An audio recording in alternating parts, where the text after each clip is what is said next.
once again, we're recording. Like I said, we have these goggles. This takes you to the bridge. This takes you to your TBT. Now, for a German U-boat, that's the UZO.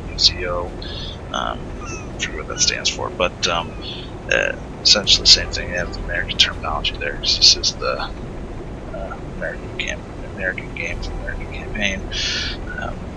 Recognition manual, chronometer again.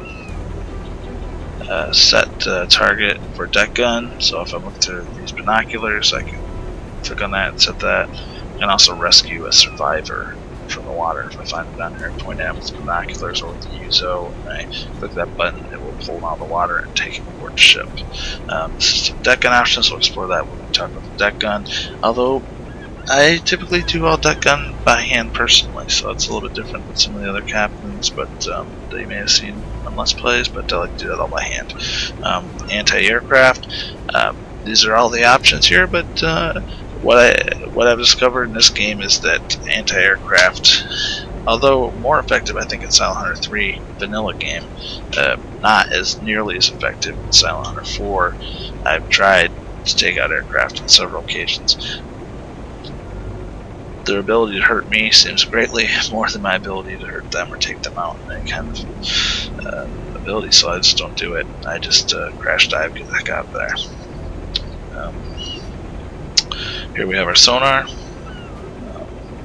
Follow nearest contact. Well, kind of misnomer because right now we have the hydrophones, but follow nearest contact. This is a huge disadvantage over Silent Hunter 3. You could follow the nearest war contact or the nearest merchant. Here you just have follow nearest contact. Really stupid, where it would be awesome if I'm in the middle of a convoy surrounded by merchants and I would like to know where that nearest warship contact is. Sorry, you're out of luck. We can't tell you where the guy is going to pull your ship up. Too bad. That would be really great.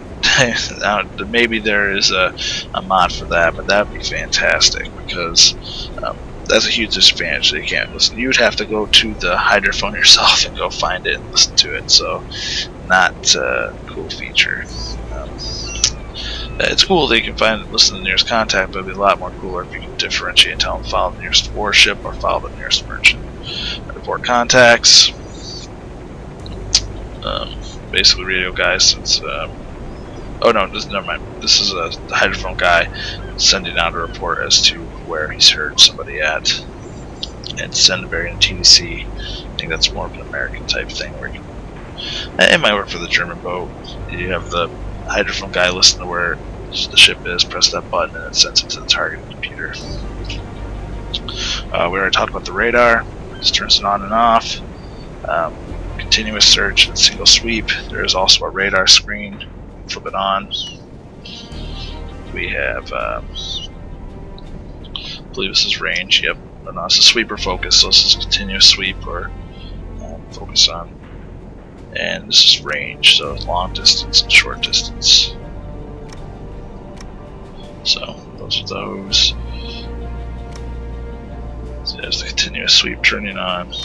Like I said, I like to leave this off because it gives away our position like crazy. Going through a couple of these other screens that are interesting. This will show us our crew. Basically, the basics of this screen is there's always these are shifts.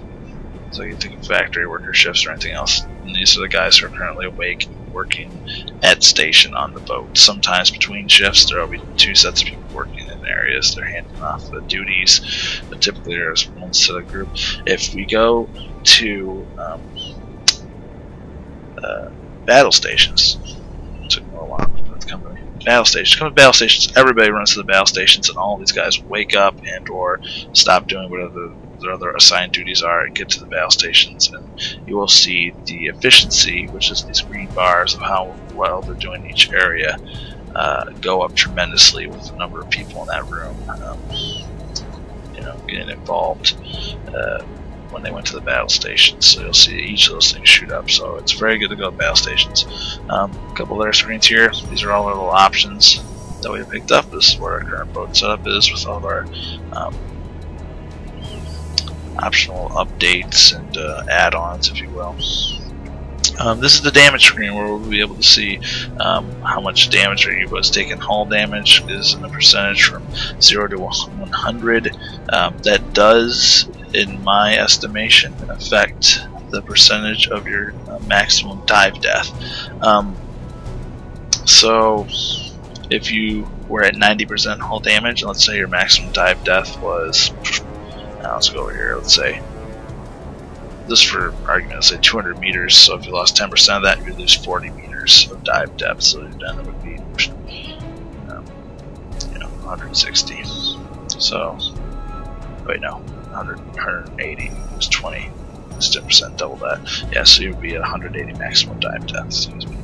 So you gotta keep that in mind. The more damage you are, the less your hull is able to withstand the pressures of the depths. So reflected in a loss of percentage of dive depth. So some people might consider that cheap, but that's just the way the game is, unless you mod it. Which we are not doing at this point. And then here's all the different pieces and parts within the ship. And each of these can be individually damaged. If the line, there's a damage line comes up when they get hurt. If it hits red, it is completely destroyed and cannot be repaired. If it's not at the very top of being red, below the line, the damage erases here, then it can be repaired in maybe a long amount of time or short amount of time. It just depends on how hard the part is to repair and how extensive the damage is. And then we have the torpedo screen yet again. Crew to battle stations, so I guess we can demonstrate that. See how everybody lights up, and all their battle stations are awake and ready to go. This also does arm the deck gun and the flat guns, and it brings the damage crew ready to start fixing things should the need occur. And these are 3 buttons, as you can see, are deck gun, flat gun, and repair crew. So I can wake up any of those individual crews down there without bringing everybody to battle stations. This camera thing is just different views, and plays radio, works only with submarines on the surface, gramophone, so we can change music. Let's try it. I don't know if we've really done that, but I guess we could experiment with it later. And these are special abilities, and we have that expert sonarman. His special ability, like we said, is passive and ongoing, so it's always working. It's not something that's activated for a limited period of time. If there was, you press a button, that would begin the amount of time, like that emergency dive thing we saw earlier. If I had that and I pressed it, that would be active for 30 minutes, and then after 3 hours, after it gives out, 3 hours later, we would have it back again, or maybe 3 hours after I press the button. But it's neither here nor there. I don't have that. So those are basically the ins and outs of that, and I think we pretty much discussed about the ship and everything else. Now let's just go ahead and go and use our time compression and fill this mission. I will be using a lot of time compression in here as we go along. So you can see we've gone up to 512. When you hit 2000, the stopwatch will come up, or chronometer, chronograph, what's the thing called? Chronometer. That's called a stopwatch. It will come up. So we go up to 2000 here. See, it's coming up automatically. I like to cruise around at about 3,500. There's a friendly convoy, so we don't need to worry about them. We don't need to worry about attacking them. I like to cruise around about 3,500 typically. You see the clock still runs pretty smooth. Like I said, I got a pretty good computer running this game. Probably way overkill for the game, so even if it's fast, time compression runs pretty smoothly.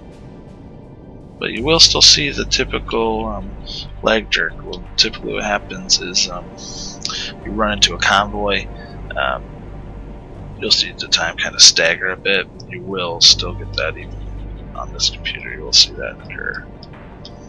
This has something to do with the loading of those ships onto the actual surface of the water. Because I guess what I mean there is when you're looking around the boat,